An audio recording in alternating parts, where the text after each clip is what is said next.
안녕하십니까? 잘 지내셨죠? 예. 오늘 말씀 제목은 그 후에야 하나님이 기도를 들으시니라입니다. 말씀은 사무엘하 21장과 24장입니다. 요절은 21장 14절입니다. 21장 14절을 같이 읽겠습니다. 21장 14절입니다.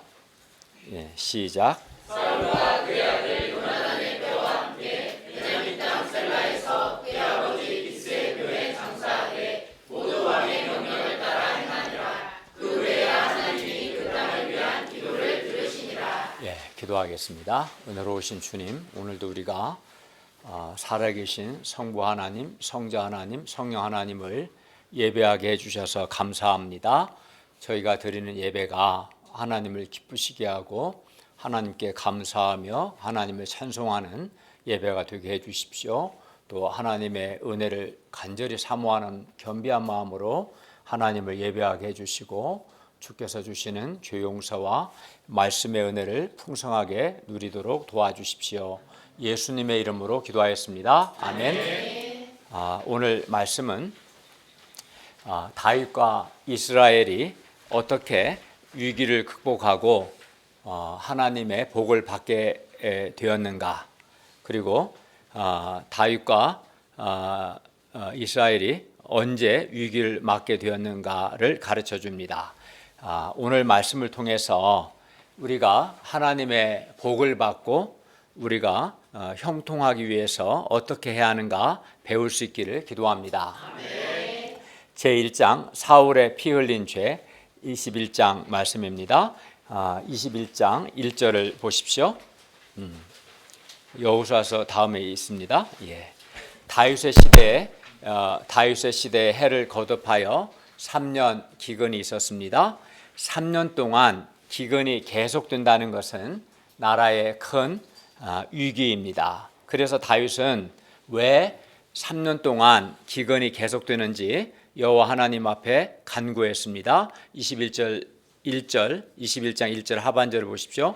여호와께서 말씀하십니다. 이는 사울과 피를 흘린 그의 집으로 말미암음이니 그가 기브온 사람을 죽였기 때문이다.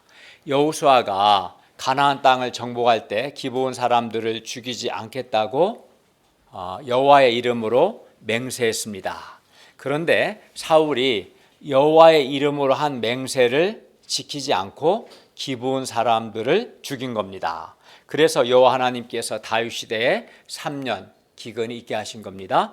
21장 2절을 보십시오. 기브온 사람은 이스라엘 족속이 아니요 그들은 아모리 사람 중에서 남은 자라. 이스라엘 족속들이 전에 그들에게 맹세하였거늘 죽이지 않겠다고 맹세한 거죠. 사울이 이스라엘과 유다 족속을 위하여 열심히 있으므로 그들을 죽이고자 하였더라. 기브온 사람은 가나안 원주민으로 인종적으로는 원래 히위 사람이었는데 당시 가나안 원주민들을 일반적으로 아모리 족속이라고 불렀습니다. 우리 프린트물 앞면에 보면 나오는데 여호수아서 9장을 보면 이스라엘의 가나안 정복 전쟁 당시 기브온 사람들은 이스라엘을 속여서 이스라엘과 평화 조약을 맺었습니다.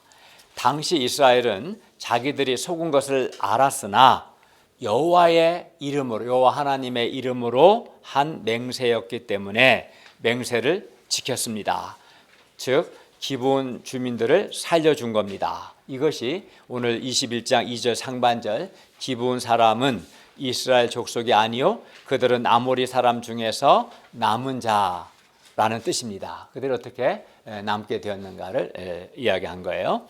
21장 2절을 보십시오. 이렇게 이스라엘 족속이 전에 여호와의 이름으로 기브온 사람들에게 죽이지 않고 살리겠다고 맹세하였거늘 사울이 이스라엘과 유다 족속을 위하여 열심히 있으므로 곧 이스라엘과 유다를 위한다는 명분으로 사울이 여호와의 이름으로 맺은 이 언약을 어기고 기브온 사람들을 죽인 겁니다. 일종의 인종 청소를 한 거예요. 사울이 기브온 사람들을 죽인 것은 여호와의 이름으로 한 맹세, 약속, 언약을 어긴 것이고, 같은 말이죠. 맹세, 언약, 약속, 언약을 어긴 것이고, 이는 사울이 여호와의 이름을 더럽힌 것입니다. 그리하여 여호와 하나님께서 사울이 기브온과의 언약을 지키지 않은 것에 대해서, 여호와의 이름을 한 언약을 지키지 않은 것에 대해서 여호와께서 진노하셨고, 여호와의 이름으로 한 언약을 지키지 않은 사울의 죄 때문에 이스라엘에 3년 기근이 있게 하신 겁니다. 사울이 기브온 사람들과 하나님의 이름으로 한 언약을 지키지 않은 것에 대해서 하나님께서 진노하셔서 다윗 시대에 3년 기근 있게 하신 것은 여호와 하나님의 이름과 하나님의 권위가 무시당하지 않게 하기 위해서입니다. 여호와의 백성이 여호와의 이름으로 한 맹세, 약속, 언약을 지키지 않는다면 사람들은 여호와의 이름으로 한 맹세, 언약을 신뢰하지 않을 것이고, 여호와의 이름과 권위는 무시당하고 맙니다. 그래서 여호와 하나님께서는 사울이 하나님의 이름으로 한 맹세를 어긴 것 때문에 다윗 시대에 3년 기근이 있게 하신 것입니다. 그러므로 3년 기근 문제를 해결하기 위해서는 어떻게 할까요? 사울이 언약을 지키지 않고 기브온 사람들을 죽인 이 문제를 반드시 해결해야 합니다. 왜냐하면 사울이 기브온과의 여호와의 이름으로 한 언약을 어겼기 때문에 3년 기근이 온 거고, 그래서 이 문제를 해결해야 기근 문제도 해결할 수 있겠죠. 그런데 이스라엘 편에서 일방적으로 일을 처리한다면 기브온 사람들과의 진정한 관계 회복은 기대하기 어려울 겁니다. 그래서 다윗 왕은 기브온 사람들을 불러서 그들에게 묻습니다. 21장 3절을 보십시오. 내가 너희를 위하여 어떻게 하랴? 내가 어떻게 속죄해야 하여야 너희가 여호와의 기업을 위하여 복을 빌겠느냐? 사울이 하나님의 이름으로 한 맹세를 어겼기 때문에 이스라엘이 하나님의 징계를 받았습니다. 3년 기근이라는 징계를 받았습니다. 다윗은 이제 그 징계를 복으로 바꾸고자 합니다. 즉 하나님의 복을 받기를 원합니다. 이를 위해서 기브온 사람들이 이스라엘을 축복해 주기를 바랍니다. 이스라엘을 기브온이 축복해 줘야 합니다. 그래서 다윗은 어떻게 속죄해야, 즉 어떻게 죄값을 치러야 기브온 사람들이 여호와의 기업을 위하여 복을 빌겠는가라고 물은 겁니다. 21장 4절부터 6절을 보십시오. 기브온 사람이 다윗에게 대답합니다. 사울과 그의 집과 우리 사이의 문제는 은금에 있지 아니하오며 이스라엘 가운데에서 사람을 죽이는 문제도 우리에게 있지 아니합니다. 다윗 왕이 말합니다. 너희가 말하는 대로 내가 시행하겠다. 21장 5절을 보십시오. 기브온 사람들이 다시 다윗 왕에게 말합니다. 기브온 사람들을 학살했고 기브온 사람들을 멸하여서 이스라엘 영토 내에 머물지 못하게 하려고 모해했던 사울의 자손 7사람을 내어달라고 요구했습니다. 기브온 사람들은 그들을 괴롭혔던 사울의 고향 기브아에 가서 사울의 후손들이 보는 앞에서 원수를 갚겠다는 겁니다. 다윗은 기브온 사람들에게 적절한 보상을 함으로써 배상을 함으로써 사울이 깬 언약을 회복하고자 했어요. 왜냐하면 이 사울이 깬 언약을 회복해야 3년 기근의 징계가 끝나고 하나님의 복을 받을 수 있기 때문이죠. 그리하여 다윗은 그들의 요구에 응합니다. 21장 6절 하반절을 보십시오. 다윗 왕이 말합니다. 내가 주겠다. 내어주겠다. 21장 7절에서 9절을 보십시오. 그러나 다윗과 사울의 아들 요나단 사이에 서로 여호와를 두고 맹세한 것이 있으므로 왕이 그 맹세가 이제 사무엘상 20장 14절에서 17절인데요. 왕이 사울의 손자 요나단의 아들 무비보셋은 아꼈습니다.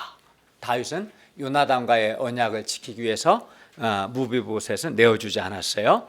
전에 다윗은 요나단과 여호와의 인자하심을 요나단에게 베풀어서 요나단을 죽지 않게 할 뿐만 아니라 다윗의 인자함을 요나단의 집에서 영원히 끊어버리지 않겠다라고 요나단과 언약을 했었습니다.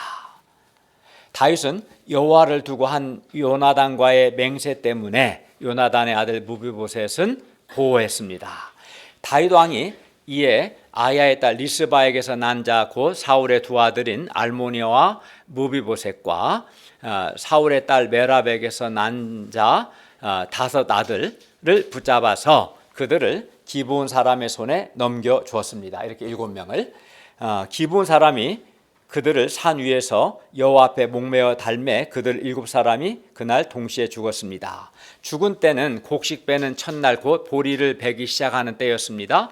비록 400여 년 전에 이스라엘과 기브온 족속 사이에 맺어진 언약이었지만 하나님의 이름으로 행한 언약이었기 때문에 다윗은 이를 중요하게 보고 사울이 깬 언약을 회복하는 차원에서 사울의 첩 리스바의 두 아들과 사울의 맏딸 메랍의 다섯 아들을 기브온 사람의 손에 넘겨준 겁니다.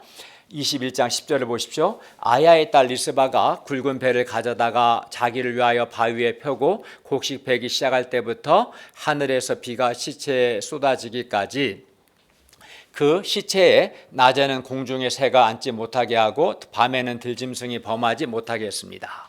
기브온 사람들은 사울의 자손들의 시체를 전시용으로 몇 달 동안 그대로 놓아두었고 그 시체에는 아무도 손대지 못하도록 조치를 취했던 것 같아요.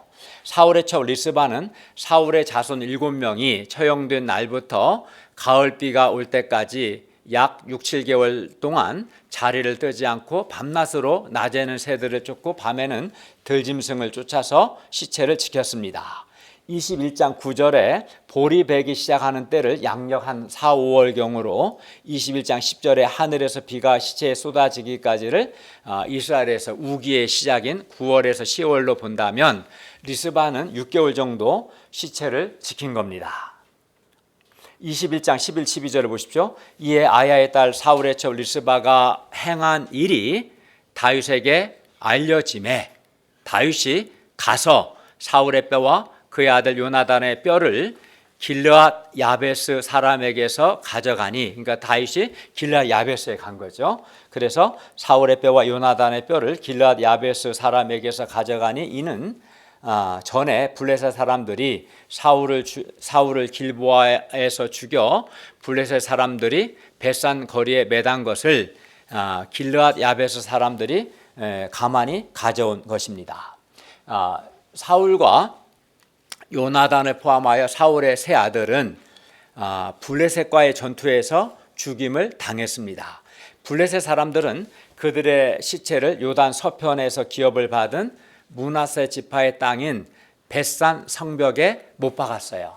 사울과 그의 세 아들을 죽여서 못 박았습니다. 여호와의 기름 부음 받은 왕이 아들들과 함께 매달려 벳산 성벽에 매달려 수치를 당한 겁니다. 이 소식을 들은 길르앗 야베스 거민들은 요단 건너편, 그 길르앗 야베스는 요단강 동편에 있으니까 요단 건너편 서편에 있는 벳산으로 밤새도록 달려갔습니다. 사울과 사울의 세 아들을 장사 지내려 밤새도록 달려간 겁니다. 해발 고도 350m에 있는 길르앗 야베스에서 요단 서편 므낫세 지파의 땅인 벳산으로 가려면 해발 고도 마이너스 280m에 있는 요단까지 한 600m 정도 높이죠. 직선거리 약 11km를 내려가야 돼요. 근데 다시 돌아올 때는 올라가야겠죠. 관악산 올라가듯이 올라가야 하는 거예요. 그리고 다시 우선 해발 고도 이제 128m에 있는 요단까지 이제 내려가고 다시 10km 떨어진 해발 고도 마이너스 120m에 있는 벳산 성벽까지 다시 또 올라가야 합니다. 이렇게 한 21km를 내려갔다 올라갔다 해야 하는 거예요. 먼 거리죠. 당시 길르앗 야베스 거민들은 왜 그렇게 했냐면 사울 왕에게 받은 은혜가 있었어요. 암몬 거민들이 요단 동편에 있는 암몬 족속들이 길르앗 야베스 사람들의 오른쪽 눈을 다 뽑아버리겠다고 할 때, 침략하려고 할 때 사울이 왕으로서 그들을 구원해 준 것이었습니다. 비록 부족한 점이 많았지만 그래도 자신들의 오른쪽 눈을 지켜준 사울과 그의 세 아들이 요단 서편에서 기업을 받은 므낫세 반지파 경내인 벳산 성벽에 매달려 있다는 말을 듣고 길르앗 야베스 사람들은 그냥 있을 수 없었던 거예요. 그래서 밤새 달려가서 내구의 시체, 사울과 그의 세 아들의 시체를 자신들의 땅 길르앗 야베스로 가져와 화장한 후 장사 지냈습니다. 왜냐하면 내버려두면 이제 성벽에 매달려서 뭐 수치를 당하고 새가 이렇게 먹든지 하겠죠. 그렇게 하지 않게 하기 위해서 시체를 가져다가 장사 지내주었어요. 사울과 그의 세 아들은 벳산 성벽에 오랫동안 매달려 있지는 않았지만 사울의 아버지 기스의 묘실에는 아직 들어가지는 못했어요. 왜냐하면 사울 아버지 기스의 묘는 베냐민 땅에 있는데 길르앗 야베스는 요단 동편이거든요. 후에 다윗은 길르앗 야베스 거민이 한 일, 즉 사울에 대한 길르앗 야베스 사람들의 신실함, 굉장히 신실한 거죠. 신실함을 칭찬했어요. 그들이 사울 왕이 베푼 은혜에 감사하기 위해서 사울과 그의 세 아들의 시체를 가져다가 장사 지내준 것, 이거는 신실한 거죠. 이것에 대해서 칭찬했습니다. 그러나 그들의 뼈는 베냐민 땅 사울의 아버지 기스의 묘실에 아직 이장되지는 못했습니다. 21장 13절을 보십시오. 다윗이 그곳 요단강 동편 길르앗 야베스에서 사울의 뼈와 그의 아들 요나단의 뼈를 가지고 올라오매 사람들이 기브아에서 그 달려 죽은 자들, 즉 사울의 자손 7사람의 뼈를 거두어다가 사울과 그의 아들 요나단의 뼈와 함께 베냐민 땅 셀라에서 사울의 아버지 기스의 묘에 장사하되 모두 다윗 왕의 명령을 따라 행하였습니다. 다윗 왕이 자기가 가서 길르앗 야베스에 가서 가져온 사울과 요나단의 뼈와 함께 기브아에서 죽은 그 7사람의 뼈를 장사에서 특히 베냐민 땅 셀라에서 기스의 사울의 아버지 기스의 묘에 장사하라고 명령했고 왕의 명령을 따라 행해졌다는 거예요. 다윗은 사울의 첩 리스바가 행한 일을 듣고 사울과 그의 아들 요나단의 뼈와 함께 기브아에 달려 죽은 7사람들의 뼈를 베냐민 땅 셀라에서 사울의 아버지 기스의 묘에 장사하게 한 겁니다. 그러면 다윗은 왜 갑자기 사울과 요나단의 뼈를 사울의 아버지 기스의 묘에 장사할 생각을 했을까요? 21장 11절과 12절을 보면 사울의 첩 리스바가 행한 일을 다윗이 듣고 다윗이 사울과 요나단 두 사람의 뼈를 길르앗 야베스에서 가져왔다고 말합니다. 다윗은 리스바가 사울의 첩으로서 자기의 두 아들뿐만 아니라 사울의 딸 메라백에서 난 5 아들의 시체까지 돌본 것, 즉 리스바의 가족에 대한 신실함에 대해서 듣고 다윗은 사울이 기브온과의 언약을 깬 것처럼 자신은 비록 사울과 요나단과의 언약을 깬 것은 아니었지만, 그렇죠, 사울은 분명히 기브온과 언약을 깬 거예요.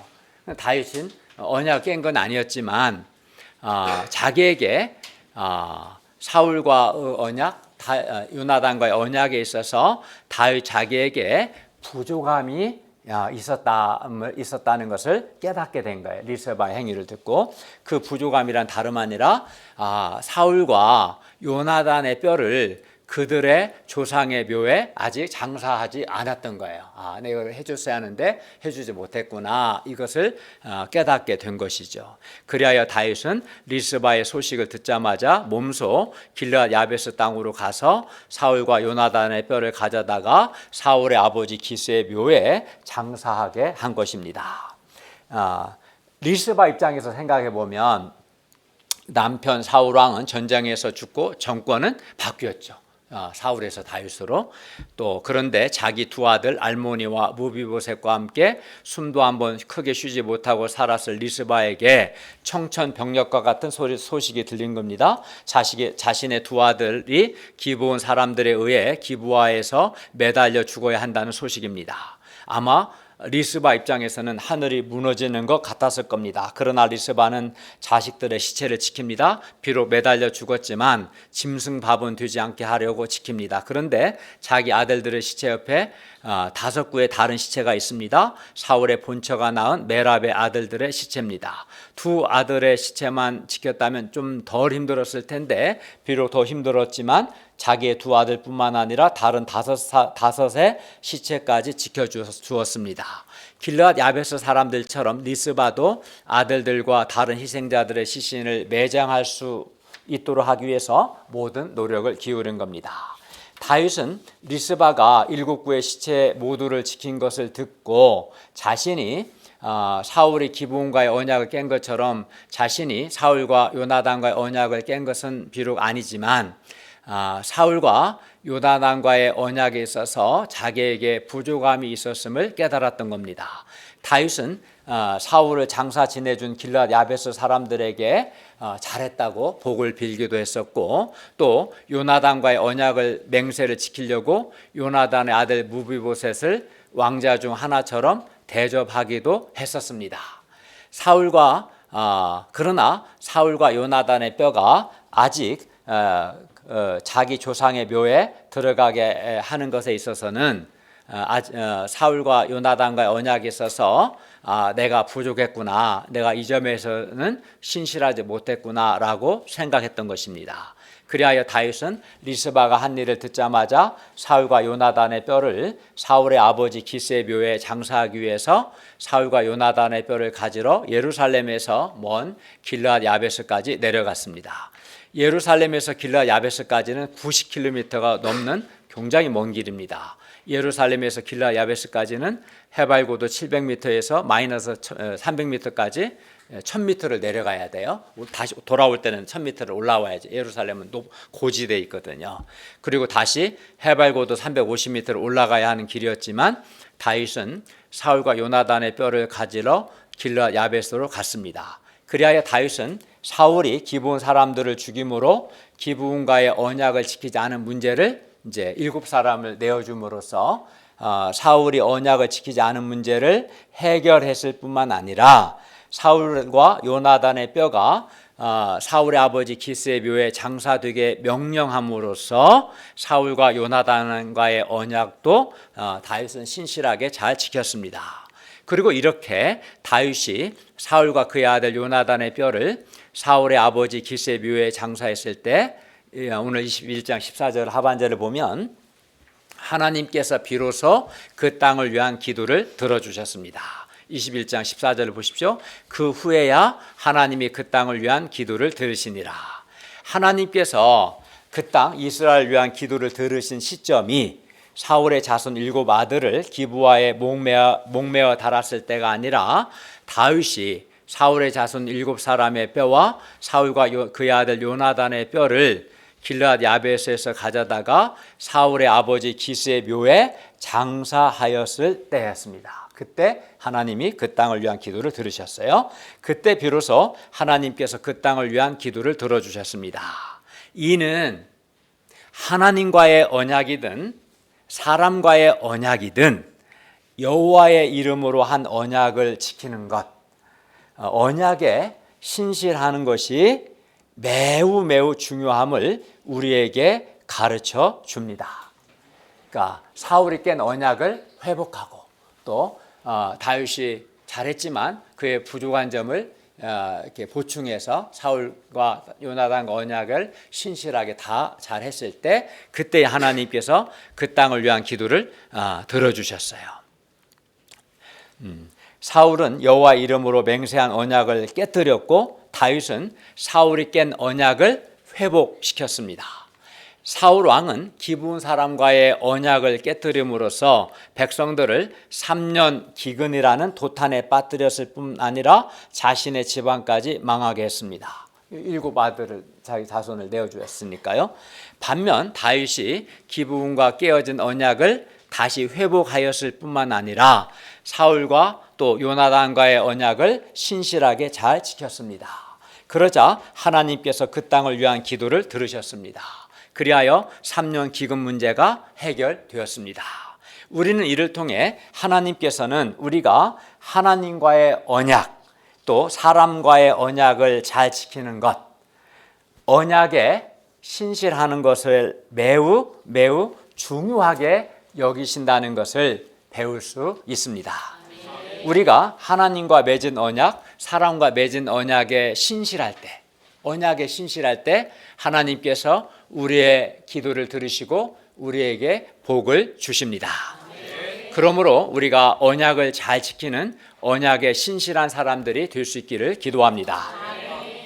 신자가 하나님의 이름으로 한 언약, 약속을 지키지 않는 것은 그 자체로도 잘못일 뿐만 아니라 하나님의 이름을 더럽히는 것입니다. 그러므로 우리는 하나님의 이름으로 한 언약, 약속을 반드시 지켜야 합니다. 예를 들어 하나님께 서원한 것이 있다면 서원한 것을 지켜야 합니다. 그리고 우리가 대표적으로 하나님의 이름으로 하는 언약이 뭐예요? 결혼 언약이죠. 그죠? 결혼식 다 참석하지 않았어요? 그죠? 하나님의 결혼 언약을 하나님의 이름으로 하잖아요. 네. 하나님의 이름으로 한 결혼 언약을 반드시 잘 지켜야 합니다. 구약에서 출애굽기 19장에서 24장을 보면 출애굽을 한 이스라엘 백성과 여호와 하나님이 언약을 맺었고, 오늘 본문에서처럼 이스라엘과 기브온 사람들이 언약을 맺었습니다. 그리고 다윗과 사울, 다윗과 요나단이 언약을 맺었습니다. 이외에도 성경에 언약을 맺은 일들이 많이 나옵니다. 그러나 오늘날에는 어떻습니까? 결혼 언약을 제외하고는 우리가 명시적으로 하나님의 이름으로 언약을 맺는 경우가 거의 없습니다. 거의 대부분의 경우, 여러분 아마 전세 계약할 때 어떻게 해요? 계약서에 자기 이름 쓰고 도장을 찍거나 또는 사인을 합니다. 계약서에 하나님의 이름이 들어가지 않습니다. 그죠? 결혼 언약 외에는 대체로 그런 것 같아요. 그러나 누가복음 22장 20절에서 예수님은 새 언약에 대해 이렇게 말씀하셨습니다. 이 잔은, 제가 성찬식 때 여러 번 언급했던 말씀인데요, 이 잔은 내 피로 세우는 새 언약이니 곧 너희를 위하여 붓는 것이라. 예수 그리스도께서 범죄한 우리 대신에 율법의 저주를 받아 십자가에 피 흘려 죽으심으로 율법의 저주와 정죄에서 우리를 해방하셨습니다.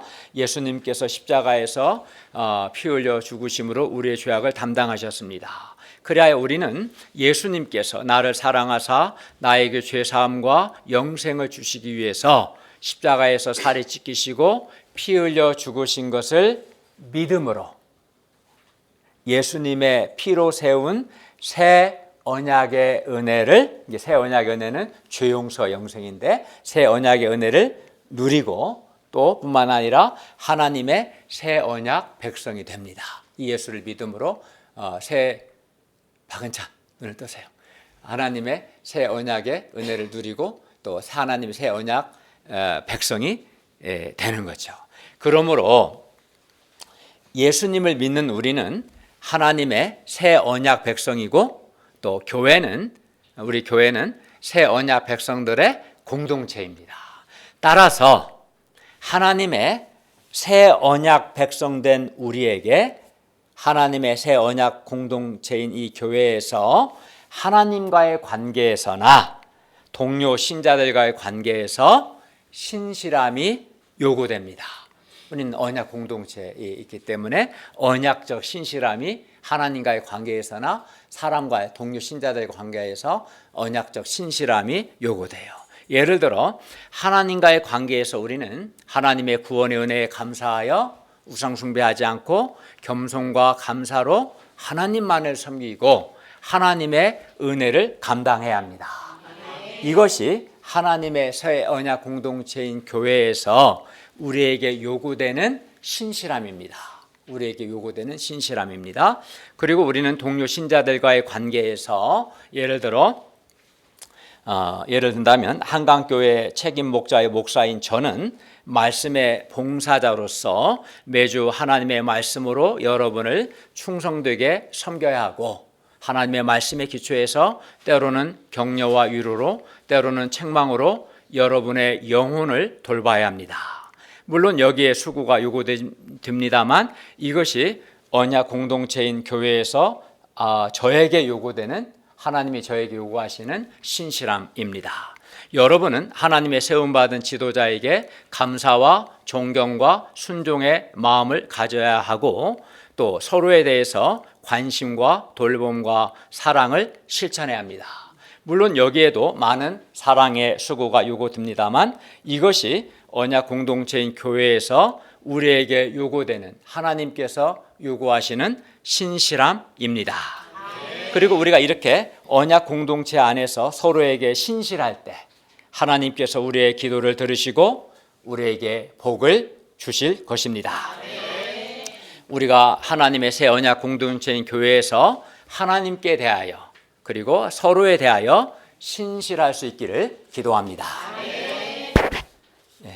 21장 15절에서 17절을 보십시오. 블레셋 사람이 다시 이스라엘 직원을 다윗이 그의 부하들과 함께 내려가서 블레셋 사람과 싸우더니 다윗이 피곤함에 거인족의 아들 중에 무게가 300세겔 되는 노창을 들고 세 칼을 찬 비브노비 다윗을 죽이려 하므로 수르의 아들 아비새가 다윗을 도와 블레셋 사람을 쳐 죽이니 그때 다윗의 추종자들이 그에게 맹세하여 이르되 왕은 다시 우리와 함께 전장에 나가지 마옵소서, 이스라엘의 등불이 꺼지지 말게 하옵소서 하였습니다. 다윗에게는 이렇게 충성스럽고 다윗을 아끼는 용맹스러운 동역자들이 있었습니다. 다윗을 사랑하는 동역자들이 있었습니다. 하나님의 역사는 이런 동역의 역사입니다. 우리도 이런 아름답고 용맹스러운 믿음의 동역자가 될 수 있기를 기도합니다. 다윗은 충성스럽고 용맹스러운 동역자들의 도움을 받아 블레셋과의 싸움에서 승리할 수 있었습니다. 제2장 다윗의 인구조사 24장 말씀입니다. 24장 1절을 보십시오. 여호와께서 다시 이스라엘을 향하여 진노하사 그들을 치시려고 다윗을 격동시키사 가서 이스라엘과 유다의 인구를 조사하라 하셨습니다. 이스라엘이 하나님께 범죄했는데 그것이 정확히 무엇인지는 알 수 없습니다. 그러나 분명한 것은 이스라엘이 하나님께 범죄했고 하나님께서 이스라엘에게 진노하시고 그들을 치실 일이 있었다는 겁니다. 하나님 여호와께서 다시 이스라엘을 향하여 진노하사 그들을 치시려고 하는데, 다만 다윗을 격동시키셔서 다윗의 죄를 징계하시는 방식으로 이스라엘을 치시는 겁니다. 물론 여호와께서 다윗을 격동시키셨다는 것이 다윗이 인구조사를 하고 싶지 않았는데 하나님이 이 다윗의 인구조사를 하게 하셨다는 것은 아닙니다. 다윗은 그가 원해서 인구조사를 하게 한 겁니다. 그리고 하나님께서는 인구조사를 통해 드러난 다윗의 죄를 징계하심으로 이스라엘을 치고자 하신 것입니다. 서로 충돌하지 않아요. 다윗은 자기가 원해서 한 것이고 하나님은 그를 통해서 이스라엘을 징계하신 거예요. 24장 1절 하반절 2절을 보십시오. 가서 이스라엘과 유다의 인구를 조사하라. 이에 왕이 그 곁에 있는 군사령관 요압에게 이르되 너는 이스라엘 모든 지파 가운데로 다니며 이제 단에서부터 부엘세바까지 인구를 조사하여 백성들의 수를 내게 보고하라 했습니다. 단은 이스라엘 최북단을, 부엘세바는 이스라엘 최남단을 가리키기 때문에 단에서부터 부엘세바까지는 이스라엘 전체를 가리킵니다. 그리고 24장 9절에서 이스라엘에서 칼을 빼는 담대한 자가 80만 명이요 유다 사람이 50만 명이었더라라는 표현을 고려할 때 인구조사의 목적이 군인의 숫자, 즉 군사력을 파악하기 위해서였음을 알 수 있습니다. 요압은 다윗의 인구조사에 반대합니다. 24장 3, 4절을 보십시오. 요압이 왕에게 아뢰니다. 이 백성이 얼마든지 왕의 하나님 여호와께서 100배나 더하게 하사 내 주 왕의 눈으로 보게 하시기를 원합니다. 그런데 내 주 왕은 어찌하여 이런 일을 기뻐하십니까? 그러나 왕의 명령이 다윗 왕의 명령이 요압과 군대 사령관들을 재촉했기 때문에 요압과 사령관들은 이스라엘 인구를 조사하려고 왕 앞에서 물러나 인구 조사를 합니다. 24장 8, 9절을 보십시오. 그들 무리가 국내를 두루 돌아 9달 20날 만에 예루살렘에 이르렀습니다. 즉 인구조사에 9개월 20일이 걸린 겁니다. 요압이 백성의 수를 왕께 보고하니 곧 이스라엘에서 칼을 빼는 담대한 자가 80만 명이요 유다 사람이 50만 명이었습니다. 24장 10절을 보십시오. 다윗이 백성을 조사한 후에 그의 마음에 자책하고 즉 마음이 찔려서 다윗이 여호와께 아뢰옵니다. 내가 이 일을 행함으로 큰 죄를 범하였습니다. 여호와여 이제 간구하옵나니 종의 죄를 사하여 주옵소서. 내가 심히 미련하게 행하였습니다. 다윗은 인구 조사를 마친 후에 내가 이 일을 행함으로 큰 죄를 범하였습니다 라고 자신이 인구조사를 행함으로 하나님께 큰 죄를 지었다고 고백했습니다. 그러면 다윗이 인구조사를 하게 한 것이 왜 하나님께 큰 죄를 지은 것일까요? 이는 하나님을 믿지 않고 군사력을 의지하는 다윗의 그 불신함과 많은 군인의 수를 즉 군사력을 자랑하려는 다윗의 교만의 죄가 다윗의 이런 하나님을 믿지 않고 군사력을 의지하는 불신과 군사력을 자랑하고 싶어하는 다윗의 교만의 죄가 인구조사를 통해서 드러났기 때문입니다. 다윗이 인구조사를 한 동기가 여호와 하나님을 믿지 않고 군사력을 의지하는 불신과 군사력을 자랑하려는 교만 때문이었습니다. 당시 다윗은 백성들의 숫자에 많고 적음 내지는 군사력에 지나치게 마음이 빼앗겨 있었습니다. 다윗은 어느 순간 살아계신 하나님을 믿고 하나님을 의지하기보다 이방 나라 왕들처럼 군사력을 믿고 의지하고 있었던 겁니다. 그리고 다윗은 자기 군사력을 130만이나 되는 이 엄청난 군사력을 자랑하고 싶은 마음도 있었습니다. 이는 다윗이 이방 나라 하나님 믿지 않는 나라의 그 왕들처럼 세상적이 되어가고 있다는 증거입니다. 그러나 전쟁의 승패는 군인들의 수가 많고 적음에 달려있지 않고 여호와 하나님께 달려있습니다. 그런데도 다윗은 이 사실을 놓치고 군인들이 많으면 전쟁에서 이길 것으로 생각했던 것입니다. 그리고 이는 하나님을 믿지 않고 군사력을 의지하는 불신과 군사력을 자랑하려는 교만의 죄입니다. 다윗의 하나님께 대한 불신과 교만의 죄가 인구조사를 통해서 드러난 겁니다. 하나님은 다윗의 인구조사를 한 동기, 즉 불신과 교만을 보셨고 다윗 자신도 자신의 불신과 교만의 죄를 깨달았기 때문에 마음이 찔려 내가 이 일을 행함으로 큰 죄를 범하였습니다라고 고백했던 겁니다. 그리고 다윗은 또 내가 심히 미련하게 행하였습니다라고 고백합니다.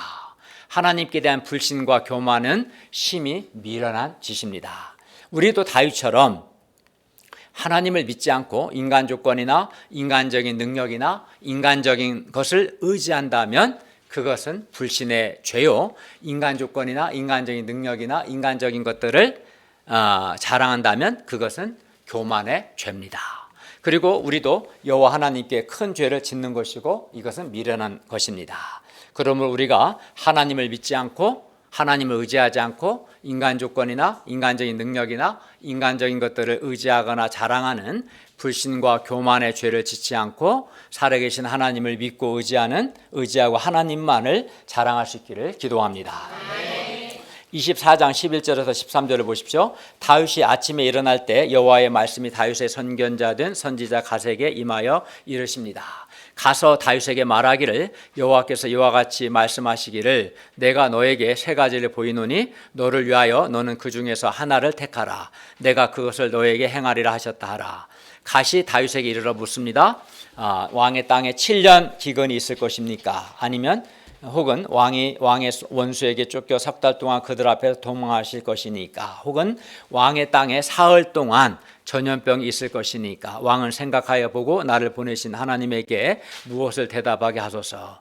다윗은 이 세 가지 심판 중에서 하나를 선택해야 하는데 첫째 심판은 7년 기근입니다. 우리가 21장에서 이미 다윗은 3년 기근을 경험했습니다. 둘째 심판은 3개월 동안 원수로부터 공격당하여 도망하는 것으로 이는 군사적인 패배를 의미합니다. 셋째 심판은 3일 동안 전염병이 있게 됩니다. 전염병은 하나님으로부터 직접 받게 됩니다. 다윗은 세 가지 심판 중에서 무엇을 선택할까요? 여러분은 뭘 선택할 겁니까? 24장 14절을 보십시오. 다윗이 갓에게 말합니다. 내가 고통 중에 있도다. 청하건대 여호와께서는 긍휼이 크시니 우리가 여호와의 손에 빠지고 내가 사람의 손에 빠지지 아니하기를 원하노라. 세 가지 심판 그 어떤 것도 모두 고통스러운 일입니다. 여호와는 긍휼이 크신 분이시기 때문에 다윗은 여호와의 크신 긍휼을 기대합니다. 다윗은 사람의 손에 빠지는 것을 원하지 않습니다. 다윗은 여호와의 긍휼을 믿기 때문에 끝까지 여호와를 신뢰하고 여호와께 벌을 받고자 합니다. 24장 15절을 보십시오. 이에 여호와께서 그 아침부터 정하신 때까지 전염병을 이스라엘에게 내리시니 단에서부터 부엘세바까지 백성의 죽은 자가 7만 명이었습니다. 이를 통해 여호와 하나님께서는 다윗의 불신과 교만의 죄를 징계하셨습니다. 강한 군사력은 다윗을 교만하게 한 요소였는데 하나님께서 인구를 줄이심으로써 다윗의 교만의 요소를 제거하셨습니다. 물론 이는 하나님께서 이스라엘의 죄에 대해서 이스라엘을 치신 것이기도 합니다. 24장 16, 17절을 보십시오. 천사가 다윗이 살고 있는 예루살렘까지 그의 손을 들어 멸하려 하였습니다. 이때 여호와께서 이 재앙 내리심을 뉘우치사 백성을 멸하는 천사에게 말씀하셨습니다. 족하다. 이제는 너의 손을 거두라. 이는 다윗이 말한 것처럼 여호와께서는 긍휼이 크셨기 때문입니다. 여호와의 사자가 여부 사람 아리우나의 타작 마당 곁에 있었습니다. 다윗이 백성을 치는 천사를 보고 여호와께 아뢰어 말씀드립니다. 나는 범죄하였고 악을 행하였거니와 이 약무리는 무엇을 행하였나이까? 청하건대 주의 손으로 나와 내 아버지의 집을 치소서. 다윗은 자신의 죄를 인정하고 고백하고 약무리 곧 백성을 위해서 기도했습니다. 24장 18절을 보십시오. 이날에 갓이 다윗에게 이르러 그에게 말합니다. 올라가서 여부수 사람 아리우나의 타작 마당에서 여호와를 위하여 제단을 쌓으소서. 24장 25절을 보십시오. 다윗이 그곳 여부수 사람 아리우나의 타작 마당에서 여호와를 위하여 제단을 쌓고 번제와 화목제를 드렸더니 이에 여호와께서 그 땅을 위한 기도를 들으심에 이스라엘에게 내리는 재앙이 그쳤습니다. 이는 하나님께서 다윗과 그의 나라를 긍휼히 여기신 겁니다. 다윗이 하나님을 불신하고 교만하여 그의 왕권이 심각한 위기를 맞았음에도 불구하고 하나님께서 그 땅을 위한 기도를 들으신 것은 하나님께서 다윗에게 하신 언약을 지키시고 다윗을 긍휼히 여기셨기 때문입니다. 물론 우리의 많은 허물과 반복되는 죄에도 불구하고 우리가 여전히 하나님의 은혜 안에 머물러 있는 것 역시 하나님의 신실하심과 하나님의 긍휼 때문입니다. 신실하시고 긍휼이 크신 하나님께 감사와 찬송을 드립니다. 결론입니다. 다윗이 사울이 깬 언약을 회복하였을 뿐만 아니라 다윗이 사울과 요나단과의 언약에도 신실하였을 때 하나님께서 그 땅을 위한 기도를 들으시고 복을 주셨습니다. 반면 다윗이 하나님을 불신하고 교만했을 때는 그 땅에 큰 위기가 찾아왔습니다. 그러므로 우리가 하나님과의 언약 그리고 사람과의 언약을 지켜 언약의 신실함으로 특히 언약 공동체인 하나님의 교회에서 하나님께 대하여 서로에 대하여 신실함으로써 하나님의 기도의 응답과 하나님의 복을 받을 수 있기를 기도합니다.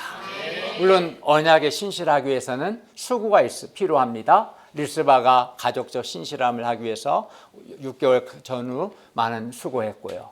또 길앗 야벳 사람들이 그 사울과 그의 아들들의 뼈를 수습하기 위해서 수고했고 또 다윗이 사울과 요나단의 뼈를 가지러 90km가 먼 왕이 직접 다녀오는 수고했습니다.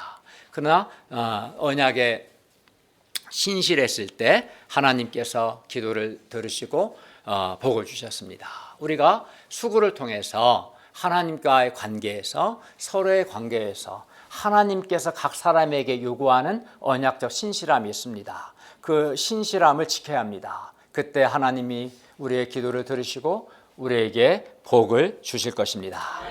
그리고 인간 조건이나 인간적인 능력과 같은 인간적인 것들을 의지하거나 자랑하는 불신과 교만의 죄를 회개해야 합니다. 불신과 교만의 죄가 우리에게 위기를 가져올 수 있습니다. 이런 불신과 교만의 죄를 회개하고 하나님을 신뢰하고 하나님을 의지하는 믿음과 겸손의 사람이 되어서 우리가 살아계신 하나님의 도움을 받고 하나님의 은혜를 받아 승리할 수 있기를 기도합니다. 기도하겠습니다.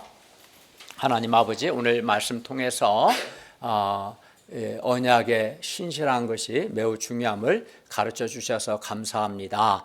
저희가 하나님과의 관계에서 또 교회 공동체 안에서 서로의 관계에서 요구되는 신실함을 잘 지킴으로써 하나님의 기도 응답과 복을 받게 해 주십시오. 그리고 하나님이 아닌 다른 것을 의지하려고 하는 불신과 또 그걸 자랑하려는 교만의 죄를 회개하고 믿음과 겸손의 사람이 되어 하나님의 도움을 받아 또 하나님의 은혜를 받아 승리할 수 있기를 간절히 기도합니다. 예수님의 이름으로 기도하였습니다. 아멘.